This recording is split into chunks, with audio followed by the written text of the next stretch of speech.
తలుపులమ్మ దేవత నిజంగానే చాలా శక్తివంతమైనదని మీకు తెలుసా? ఈ ఆలయం తుని దగ్గర కొండెల్లో ఉంది.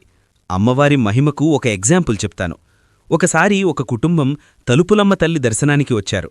దర్శనం చేసుకుని బయటికొచ్చాక చూస్తే వారి చిన్న పాప గుడిలోపలే ఉండిపోయింది. తల్లిదండ్రులు వెంటనే తిరిగి వెళ్లారు. కాని అప్పటికే గుడి తలుపులు మూసేశారు. సాయంత్రం 6 కాగానే తలుపులు మూయడం అక్కడ ఆచారం. ఎందుకంటే రాత్రివేళ అమ్మవారు గుడిలో తిరుగుతారని బ్రాహ్మణులు చెప్తారు. పాపతల్లి గుడిబయటే నిలబడి తలుపులు తెరవమని ఎంత వేడుకున్నా ప్రయోజనం లేకపోయింది. పూజారి వచ్చి, అమ్మా భయపడకండి, మీ పాపకి ఏమీ కాదు, అమ్మవారే చూసుకుంటారు అని ధైర్యం చెప్పారు. దాంతో తల్లిదండ్రులు గుడిబయటే రాత్రంతా ఉండిపోయారు. మరుసటి రోజు ఉదయం పూజారి తలుపులు తీయగానే తల్లి పరిగెత్తుకుంటూ లోపలికి వెళ్ళింది. తన పాప ఒకచోట ప్రశాంతంగా పడుకొని ఉంది.